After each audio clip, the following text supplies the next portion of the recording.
Hello, bachcho. So the question says, which one of the following is used as vector for cloning genes into higher organisms? Option A, Bacillovirus. Option B, Salmonella typhimurium. Option C, Rhizopus nigricans. Option D retrovirus. तो basically हमें question में पूछा गया है कि विच one of them जो ए to D दिए हुए हैं we can use for gene cloning as a vector for higher organism, right? ताकि हम हायर ऑर्गेनिजम्स में जीन क्लोनिंग करवा सकें। Which one of them is suitable vector for that? Okay, so the key concept of this particular question is cloning vector, right? तो अब एक एक करके सारे ऑप्शंस को देखते हैं, then will figure out which one of them suits the purpose. जैसे ए में इन्होंने बेसिलो वायरस लिखा हुआ है, ओके। तो ये बेसिलो वायरस क्या करता है? It actually infect insects. इसे इन्फेक्ट करता है, इंसेक्ट्स को इन्फेक्ट कर सकता है। इसकी इसी एबिलिटी के वजह से we use it as pest control, क्योंकि इंसेक्ट को इन्फेक्ट कर रहा है। तो अगर हमें इंसेक्ट से we want to get rid of them, we can use it.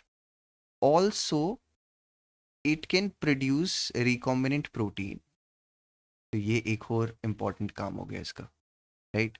अब बी को देखते हैं। बी में इन्होंने लिखा हुआ है साल्मोनेला ट्यूफीम्यूरियम। तो ये जो साल्मोनेला ट्यूफीम्यूरियम है, पैथोजेनिक नेचर का ऑर्गेनिज्म है and it cause typhoid, right? अब इस पर्टिकुलर ऑर्गेनिज्म को हम वेक्टर की तरह यूज कर ही नहीं सकते। इसके दो कारण हैं। एक तो जो इसकी पैथोजेनिसिटी है, यानी इसकी पैथोजन बनने की एबिलिटी है, वो हम ख़त्म नहीं करवा सकते। मतलब it is still pathogenic to the host cell even if we remove it, remove the particular gene, उसके अंदर काफ़ी सारे एलिमेंट्स रहते हैं फिर भी पैथोजेनिसिटी के, राइट?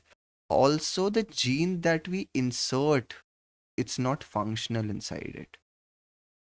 वो क्या नहीं होती, वो फंक्शनल नहीं होती वो जीन जब हम इसके अंदर इंसर्ट करते हैं। तो इससे तो वो वेक्टर की तरह यूज़ कर ही नहीं सकते। इसे कर सकते हैं लेकिन इसे इंसेक्ट्स में कर सकते हैं, भी हायर ऑर्गेनिजम्स में नहीं कर सकते। तो ये ए भी गलत हो जाता है, बी भी गलत हो जाता है, राइट? अब आ जाते हैं ऑप्शन सी की तरफ। ऑप्शन सी में लिखता है राइजोपस निग्रिकिन। ये भी पैथोजेनिक नेचर के ऑर्गेनिजम्स हैं और इनको भी हम वेक्टर की तरह यूज़ नहीं कर सकते फॉर सेम रीज़न, क्योंकि इनकी पैथोजेनिसिटी से हम we can not get rid of it. All right, now option D is retrovirus. अच्छा, रेट्रोवायरस की एक बहुत इंपॉर्टेंट कैरेक्टरिस्टिक होती है कि it can transform normal cell into cancerous cell. Normal cell को कैंसरस सेल में कन्वर्ट कर देता है। ये इसकी सबसे अच्छी कैरेक्टरिस्टिक है। अच्छा, what we can do is we can remove this pathogen causing gene, and we can, what we can do, we can incorporate with the gene that we are interested in, right? जो हमारा gene of interest है, हम उसे क्या कर सकते हैं? उसे इनकॉर्पोरेट कर सकते हैं and then we can use it as vector.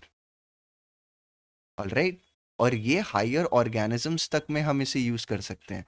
तो ये सी भी हमारा गलत हो गया था, राइजोपस निग्रिकिन।